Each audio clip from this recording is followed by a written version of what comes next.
Trade Titans, blazing trails. Trade Titans never fail. Sharing wisdom, sharing truth. Building futures, raising roofs through challenges and victories. Innovation sets us free. Welcome to Trade Titans, Entrepreneurship and AI, where we explore the intersection of business innovation and strategic growth. I'm your host, James Turner. In today's business landscape, the difference between thriving and merely surviving often comes down to the numbers. How efficiently are you managing your resources? Are you maximizing every dollar spent? And perhaps most importantly, are you leveraging the power of relationships to create opportunities that wouldn't otherwise exist? So today I'm excited to welcome a true master of both business networking and financial organization, Ben Stradtmann. He has built his career helping companies save significant money on services and products that they already use through expert negotiation, deep market knowledge, and a genuine passion for helping others succeed. He's become a trusted advisor to businesses looking to strengthen their bottom line without sacrificing quality. Benjamin and I first connected through Business Leadership Charlotte, where his reputation as a numbers guru and relationship builder has grown huge there. Beyond his professional accomplishments, he's a Charlotte local, at least has been lately, or is now, who brings the same authenticity to his personal relationships as he does his business dealings. And so far, it's been a pleasure to get to know you, Ben, and I'm excited to have you on the show today. James, thank you for having me. I'm excited to do this. This is officially my first podcast, so we'll see what happens here. And I'm just looking forward to having fun. Awesome. Well, we'll keep it simple and just kind of start off and talk a little bit about you and what got you into the business that you're in now. So if you kind of give us a little backstory of where you came from and how you ended up here. Oh, how far back do we want to go? Well, how long have you been in Charlotte? Well, it will actually be 6 years and a couple weeks. So I moved in April here, and it's crazy that it's end of March here. But yeah, so 6 years it will be. And my wife and I, we moved from good old Minnesota, where it was nice and cold. I think they're still due for at least one good blizzard before May. It's on historical patterns and stuff. But no, we absolutely love it down here. And technically in the Fort Mill area, so just across the border outside of Charlotte, from South Carolina or Indian or I don't know, transplant, I suppose. But it's funny because I kind of think of those areas of South Carolina like it's a mesh. A lot of people down there work and do everything here, and quite a few people up here work and do everything down there. So it feels very flowy, I guess, between the two states. Oh, and it's cool. What's cool about just Charlotte in general is that there's always like these little pocket communities, and it still feels so small. We both network a lot, so the world just kind of shrinks. And I could be in downtown Fort Mill and run into someone that I met networking up in Charlotte, or I could be up in the NODA area and hang out with some friends, and all of a sudden met someone I was networking with down in Rock Hill. And it's just the world shrinks. Exactly. That's very true. I know you network a lot. I know I network a lot. We've crossed each other's paths in quite a few groups, and it is a lot of similar people, but there's a lot of different people every which way you go as well. So that's just the great thing about being in such a big city, but also having all those small sections that you kind of get a little bit about. Absolutely. Like networking, back to your original question, it's like, if I ever go back in time, jump in my DeLorean and, go back to my high school days, I would recommend start networking. I've learned so much from others just by having conversations, and it could have completely changed my trajectory, I guess. One of the words I got right. But because my background, got my degree in finance, got into data analytics, building data reporting departments. But had I started networking earlier, I would have been fascinated to see what could have changed. Could I have done it for our small companies, or still, like my background was in the banks, the Wells Fargo, U.S. banks of the world. And it would have been interesting if I would have went to the small companies right away. And that's why I left corporate. I wanted to help small companies. So how long have you actually been doing what you're doing right now? About 3 years.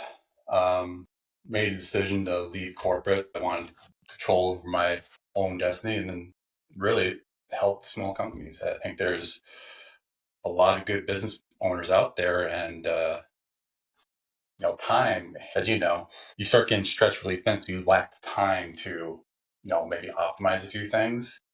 And I just want to let people know, hey, I'm happy to help optimize so you can focus on what you do best. And I just want to be there as a support system. That's awesome. That's awesome. And so understanding a little bit more of what got you into the money world, like how long have you been into that? Is that something that you knew as a teenager you were going to go to school for, something in the financial world? Or? Yeah, so I grew up in Atwater, Minnesota, and I'd be shocked if anyone actually knows where that is, unless you're from that area, because it's cows, turkeys, and a few people. And so I grew up in farmland and just happened to have one of the teachers there, Mr. Benson. He just liked finance. So he had a random class on investing and time value money and how to just make your money work for you.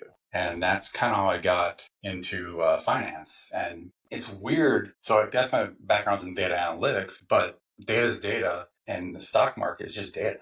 So you're trying to understand all these weird numbers and you make an information. If you like what the information say, you invest. So I'm studying money and data is just, to me, very similar. You're just trying to connect dots and hopefully you connect the right dots and you have more money at the end of the day. Awesome. Yeah, I think that's a hard thing for a lot of people, especially the business owners that are out there in the day to day of their business. They can't take that perspective that you can and come in and look at all this stuff. It's just not going to be able to be seen. I think it takes a special skill to do that. And as a business owner, it's almost like in order to get to an area where you can be that person to look over your own data, you kind of need somebody to help get you there and help you understand it and get you to a level to where you have the time to be able to do something like that. And some of them may never have the time to do something like that. Depends on what level business you're growing, Well, exactly. I think also you have to actually enjoy it, in my opinion, because if you do enjoy it, you'll make time for some of these things. But if it's just something that is not something you like, you end up delegating or outsourcing to someone like myself. And really, that's how you grow. Somebody's got to do it. And it's majority of business owners, it's usually not the thing that they want to be doing is dealing with that kind of stuff, from my experience. So I'm sure there's plenty of them out there for you. Yeah, I enjoy getting out there and meeting new ones every day. It's important, I think. Meeting new people, hearing different opinions. That's the whole fun of networking. And it grows your business. That's the stories you get to share, where you come from, your background. It's fun. And then you start bonding not only about business stuff, but you start learning about personal things. And all of a sudden, you're also telling about local community events that might pique their personal interest. And I enjoy doing that too, because one, help their business, but at the end of the day, all owners, all C-level people are also people. So trying to connect with them on that is cool too. It's funny because I had a question here, and you somewhat answered it, but maybe we can go a little bit more depth. But there's a fine line between collecting business cards and actually networking. Mm-hmm. What approaches do you have that help you build that genuine relationship as opposed to that transactional interaction? I guess for me, it's really the first meeting. My goal is not get your business, but learn about you. How long you've been in Charlotte. We were asking each other that, and what do you like to do for fun? Or if you go back in time, would you do anything different? Learn about them versus. So, how many bills do you have this month? Or you think you're overpaying telecom right now? It's no, I want to get to know you, and if we mesh well, let's set the second meeting before we leave. Yeah, that's awesome. I think it's important. You got to build those relationships. I think real business growth and having real relationships with other businesses, the key word is that relationship. And they want to do business with someone, like they say in Block all the time, they know, like, and trust. Mm-hmm. And I think that's a huge piece of it. And I think it goes to sales in general, any type of sales, roofing. And, you're not going to go networking a lot of times to pick up customers. Some customers just call, right? So you still have to build that relationship, and you spend that time to get to know the customer a little bit because you want to know their situation and the full outlook, so you can give them their proper solution. And I think when people go into straight sales, they're not looking for a solution; they're looking to sell you something. Whereas people like us that are building those relationships are really looking for solutions for them as opposed to just selling them a service. So I love that too. I think you do a great job of that, and just from what I've seen out in the groups and stuff like that. So I think that's huge. Let's talk a little bit more about what you do in your business. I know some, I don't know some. I know negotiations have a part of that. I think you negotiate with other companies, things like that. So tell us a little bit more about the negotiation side of what you do. Well, really, it starts with collecting the data. So you got to do the research. So like, I like to grab the bills. I just want to see your bill data. So like, how much are you spending on all the various vendors? So they could be like phone vendors, like or your telecom. So you're thinking AT&T, Verizon's. It could be your waste vendors, and there's a whole host of areas that you have to spend monthly to just operate. And I want to see that information. Because what I want to look at is, okay, so this year you were paying $1,000, but last year you were paying $850. Why did it change? And I want to dig into those details and build up essentially a argument and case study to present to the vendor. Like, hey, we noticed this, went up. Why? And they start having that. And I always say this: be super nice, because I always find if you're really nice, they'll work with you a lot better. And then all of a sudden, the relationship with that vendor is going well, because I don't want to damage that relationship the vendor has with the client. Because I'm acting on the client behalf, I kind of like think myself as, hey, I'm just an employee of the client right now. So I got to represent them the best possible and see what kind of better pricing they can get. And then I do additional research. Now I know what your existing vendor is going to do. I want to see what else is out there in the local area, the national area, and just kind of see what the market says too. So that way I can come back to the business owner or the financial decision maker and lay out 2, 3, 4 options. And it's their business. They can choose what savings recommendation they want to pursue. And then I'm going to help get that implemented. And then going to stick around for a while, because I want to keep monitoring that area that I just helped lower and optimize. And then so they get to see me for as long as they want to see me, which is why it's really important to get to know them on that first meeting, so to make sure we mesh well. If you want to see my face once a quarter, then maybe I can hand you off to another professional. But if you want to keep seeing me, no, I'm happy to be there. It's awesome. And you kind of hinted towards a little bit of the negotiation side on how you make this happen, but could you share like a success story about something that made a significant impact for a client, without naming any names, of course? Redacting, say, how can I redact a good story? I always have one or two. Well, actually, I'll go into software a little bit, because I know that's a space you dig into as well. So I was looking at their consulting firm, and I was looking at their phone bills, and then I was looking at some of their software licenses. And what we kind of uncovered was there was a software platform that could absorb their phone and a bunch of other different software areas. So you're looking at anything from your CRM to your Adobe licenses, your Microsoft licenses. And instead of having all these different payments from, like, let's say 5 different areas, so you pay 5 different bills, you can go down to one bill. So we saw that consolidation under one platform. And I got to make up the numbers. I don't want to disclose that information, but say we save them $5,000. I mean, that's pretty significant for a small business owner, just by bundling. Definitely. And you guys do the research for the program to try to find something that works with their business and fits them. Because we want to make sure, like, especially when we want to look at, okay, what do they already have that's already integrated? Maybe they're not maximizing the capabilities of that one software or one product. So that's the first thing we're going to look at. And then we'll do the market research to see if there's a good alternative, because we want to make sure nothing is disrupted in your business, because it's that quality over quantity kind of thing. Given that you've probably seen all kinds of different industries, I'm sure you've worked with tons of different types of businesses. What kind of trends have you been seeing in the current business landscape, particularly around spending patterns and cost management? And I'd probably say go back a little bit before all the crazy stuff, that changes that are happening right now, because that's affecting businesses a lot differently. We're going to ask that in the next question. So maybe January before. Well, I think the buzz with AI and automations it's been top of mind, and it keeps growing because AI and automation can be such a great tool to scale and do it in a cost efficient way. You think about, let's say, social media, with marketing is usually pretty expensive, and you can pay someone to do it, and you're going to pay thousands of dollars a month for someone to do that, plus benefits and all the other things that come along with having an employee. Or you spend like a couple hundred or even 100 on a AI tool that can do automating for you. That has been very top of mind for a lot of businesses. And so it's great. It's a great tool. I mean, you should be exploring it.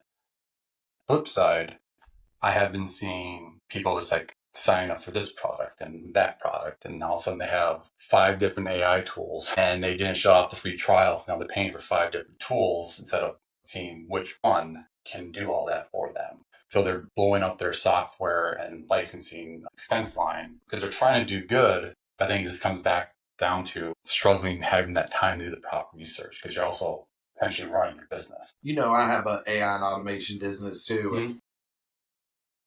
2 things to comment on that. So one is one of my business partners recently released an article talking about how cheap is more expensive when it comes to being a business owner. And if you buy cheap products and cheap softwares and things like that, you're going to spend a lot more money in the long run, right? And, it's a tough concept sometimes for starting out new businesses because you're like, well, yeah, but where's the money come from to do that? But and ultimately, I think it's knowing which steps to take. But to back up a little bit more, so that article was really interesting. I really enjoyed that, and it made me think, and it actually made me rethink how we present our product because our product for most businesses, they're probably using 10 different systems to do what our one system can do that we manage for you. So, and you talk about pricing for what most companies out there charge and for all the softwares you would need to do what we do, you could be spending $10,000 a month, whereas we're 10% of that or 30%, depending on what you do. But ultimately, that being said, there's a lot of companies like us that are doing cool things with AI. And I think it's finding the one that works best for you.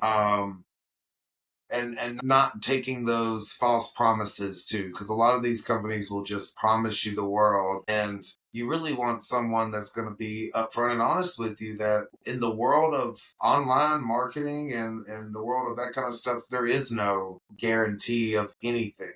Anybody that tells you otherwise is lying. And I think, that's something that really needs to, and it goes with other softwares too. And I think we've somewhat worked together, but I'm a very bad, I'm difficult to work with sometimes because I have so much going on and I need to be better about getting out a little bit of my time. So anyways, I hired somebody to help me do that. So hopefully that'll start changing,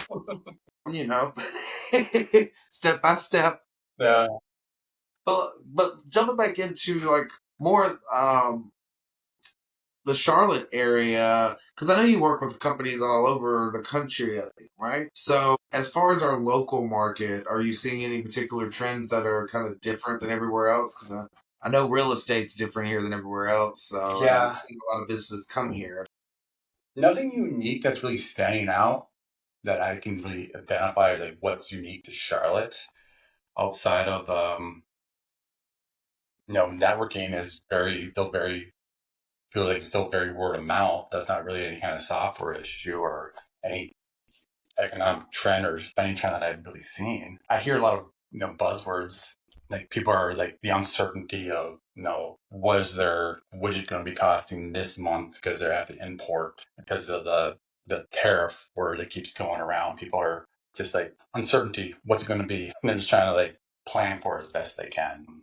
That's more of a national thing too. So I'm not really hearing anything like unique just to Charlotte. I know tariffs, as far as that goes, like our industry and the building stuff industry, most are looking at 10 to 15% increase starting the first of this upcoming month of April.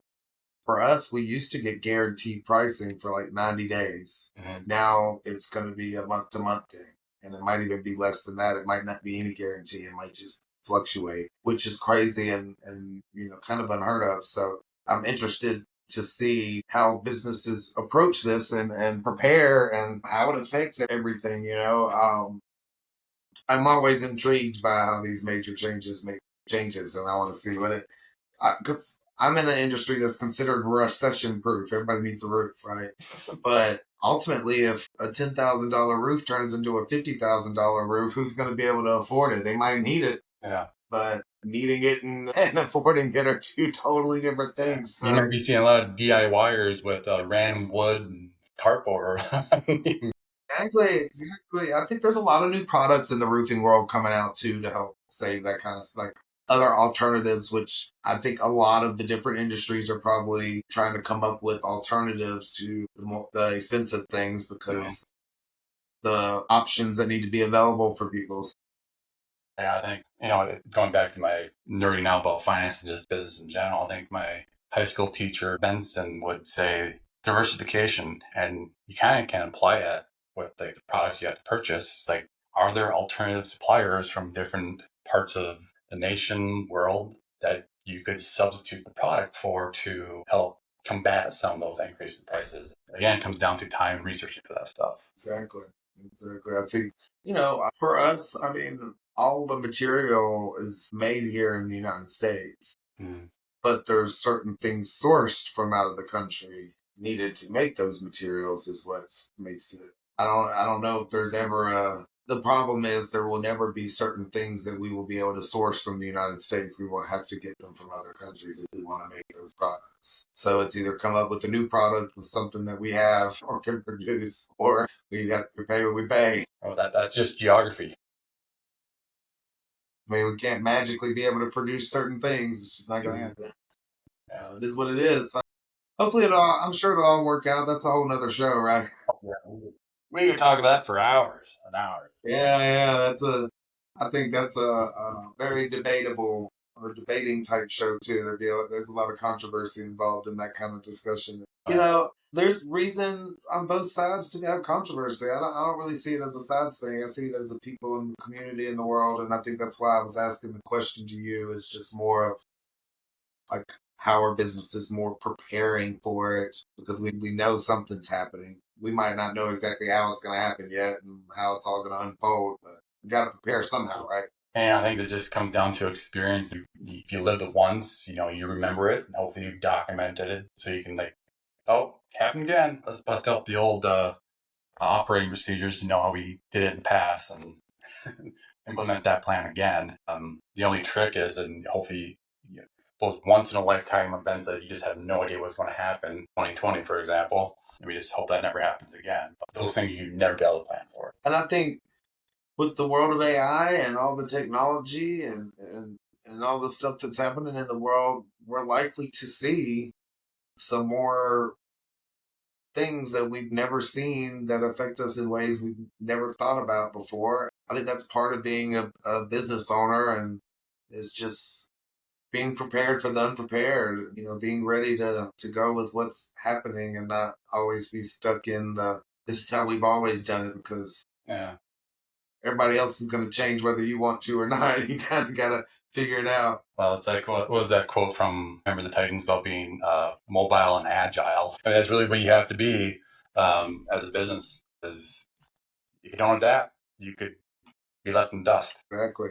And I think there's going to be quite a few left behind with the AI because there's going to be a lot of people that don't want to adopt. And honestly, the early adopters that are using it right are probably going to move the fastest. Well, it's like back when I was doing my MBA case studies, and even before then, when the internet came around, we don't need the internet. It's a fad. It will go away. And now we're having a podcast interview via the internet. Right. And the companies who didn't adopt it, what happened to them? Yeah. I'm sure a lot of companies that they either got forced to adapt at some point before going out of business, or they went out of business. And I think what can also potentially happen, especially with all the new technologies out there in the AI space, is kind of the later 90s when they had the .com thing that happened. You may see consolidation, companies buying some of these smaller ones and that kind of stuff. But at the end of the day, I don't think It's going to be interesting what's going to be a year from now with AI technology and 5, 10 years from now. It's just, it's crazy. Because I bet you can take this interview and probably throw in some magic AI and it'll make us look like amazing professionals. And all of a sudden we will look like superheroes. It will be edited with AI when we're done. So there will be AI that will edit this, which is really cool. We also make a song about every guest using AI, and that plays at the end. Let's make mine country. I think I already did, actually, because I want to say I made your song. No, I did someone else's. You like country? I'll do country. Typically, country tends to be my favorite one to make songs with because you get into the rap songs and the other type songs, sometimes get some funky stuff with the AI, but you tend to get pop and country pretty good. Nice. Yeah, I grew up listening to country and then classic rock, so it does rock good too. I like the rock. Rap, it a lot of times it sounds more like spoken word. That's not a rap. Come on, do better than that. So I'm iffy on that one, but yeah, that's so part of our show is we do try to throw in a little bit of a discussion on AI, and it seems like we kind of just naturally fell into it some because it's kind of one of those topics right now. It's exciting what all the changes that are happening consistently. And one of the things that you just said that I thought was kind of funny is where you talk about a year, 5 years, 10 years. And that's what we were kind of saying, or what I was saying with computers back early on was, wow, this is going to be crazy 10 years from now. You look at AI and you look at the advances that we make in 1 month of time in comparison to the advances that we made in 10 years of time, it's very similar. It's crazy. It's like AI is just going so fast, and I don't know how much you keep up, but there's a new protocol that got released not too long ago that's been starting to be being used to develop agents or to make more an agentic style AIs that communicate within each other. Mm-hmm. And so far, it's looking pretty exciting, and I think there's going to be a lot of cool stuff coming out because of that. This year, we'll see a lot of agents, a lot of things that instead of the typical AI that you give it, you type in something and it gives you a response. I think we're going to start seeing a lot more AIs like our Siri and Alexas and stuff where, you're going to say, hey, go contact my doctor, set an appointment, put it on my calendar, blah, blah, blah, blah, blah, which that stuff's already capable, but now it's going to be more of, hey, so-and-so, I'm not feeling well. Okay, I'll get a doctor's appointment booked for you immediately, blah, blah, blah, blah, blah, blah, blah, and we're going to start seeing where, like, to build a website right now, if you're going to try to code a website, you have to be somewhat of a developer still, but you can get the AI to write a lot of code for you. Well, the way it's heading is it's getting to a point where you're just going to basically say, build me this type of website, and it's going to build it. I mean, you can do that now, but it's not at the level that it needs to be able to what I'm talking about. But you can do that now. I mean, I think it's also think of it as like a teacher. It's kind of like the next generation of Google, where it's like, hey, I'm trying to figure out how to code this. This is my idea. Here's my background on coding. Now help me fill in the gaps, and they can help you start teaching and understanding why you use this piece of code and what it does. And then all of a sudden you're becoming more tech savvy, and now you're coding. Exactly. That's how I basically learned, or part of how I learned. I've been playing around with it for a long time, but it really put everything together. Using AI helped out a lot. But I think there's something I guess a lot of people don't think about when it comes to AI is AIs are great at the tasks that are easily assigned. Coding is coding. It's a language. You learn the language model. That's it. But creativity is a different story. And that's something that's humans. Most animals and other creatures don't have that, I say most because there are some, but AIs don't yet. So when that hits, when they figure that part out, that's when we're going to have that whole new world of AI, because that's the final ticker is how do we get it to be creative enough to do these things in more of a creative fashion as opposed to being told what it needs all the time.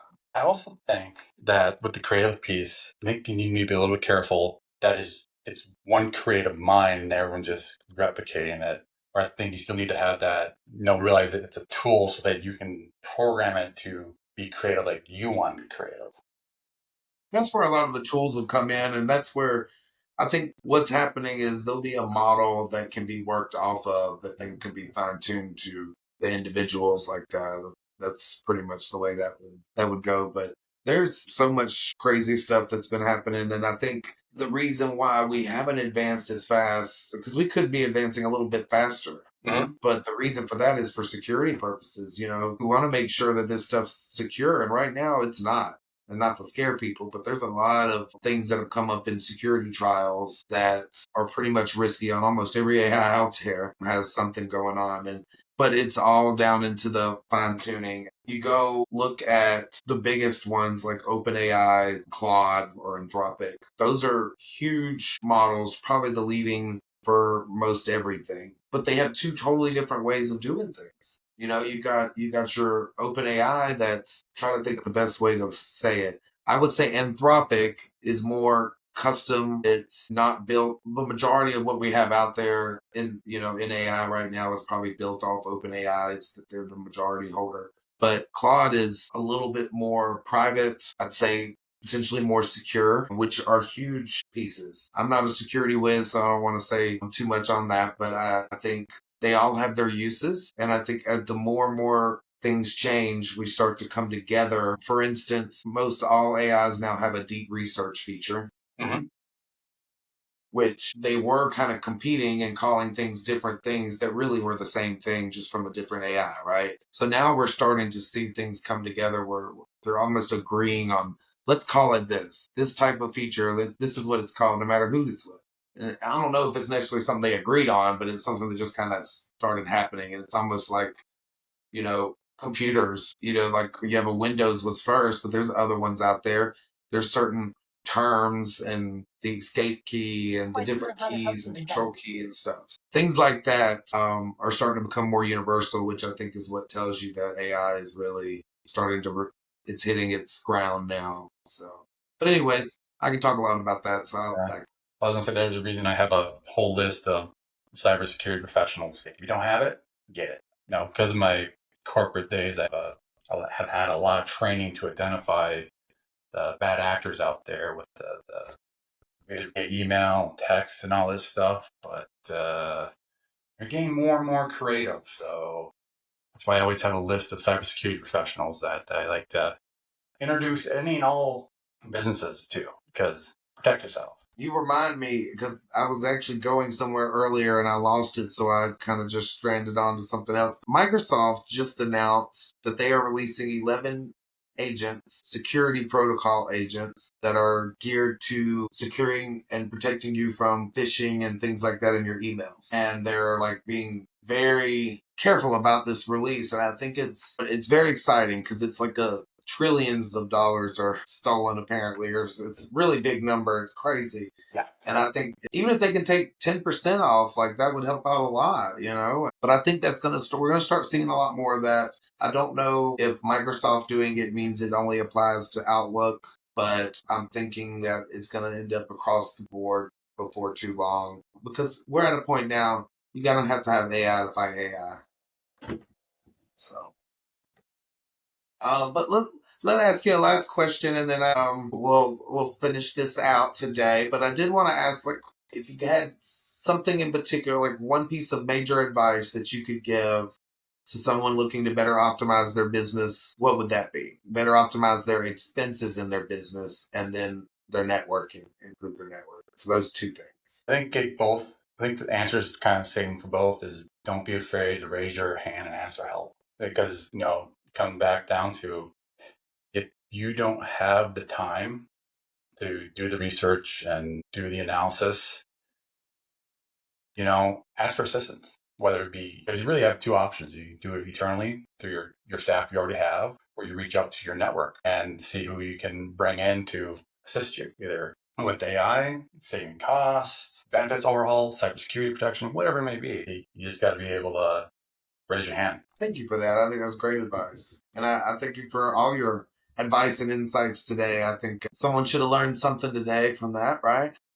Well, hopefully, I think the underlying conversation we've been having is just make sure you go up there and network, and don't be afraid to have a conversation, because you don't know what you can learn. Well, where can people find more? Where can people find your services or connect with you? Well, you can always connect with me on LinkedIn. There's not many Stradtmanns out there, so very unique name. But I also have the, if you go to, Schoolie Mitchell Stradtmann, you'll find my link to my cost saving services that I like to pair people with, because they have all the data that help you optimize your expenses. I'll try to get that link added into the description for this so people can just click on that instead of searching for you. And to our listeners, thank you so much for tuning in.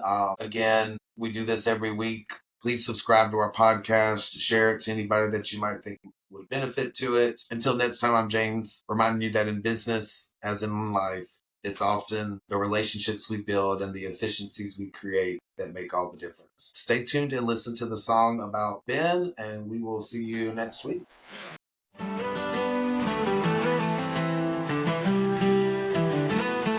From the cold of Minnesota down to Fort Mill sun, Ben Stradtmann's got the numbers game locked to one. Helping small biz keep the bottom line tight. With bills in his hand, he's ready to fight. Not for trouble, no, he's smooth with a smile. Negotiates your vendors, saves cash by the mile. He's the guy in your corner when the margins get thin, turning chaos into calm again and again.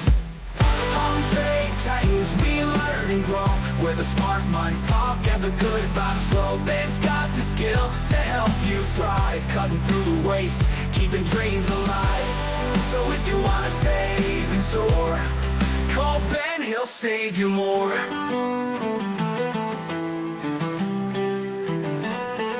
No pressure sales, he just wants to know you, your story, your hustle, what you're going through. From telecom to software, he sees it all. Finds the leaks in the spend, makes your costs fall. He's the pro you trust, the numbers guy, with a handshake firm and an eagle eye. From spreadsheets to strategy, big or small, Ben's the guy you call before it all falls. On TradeTitans we learn and grow, where the smart minds talk and the good vibes flow. Ben's got the skills to help you thrive, cutting through the waste, keeping dreams alive. So if you wanna save and soar, call Ben, he'll save you more.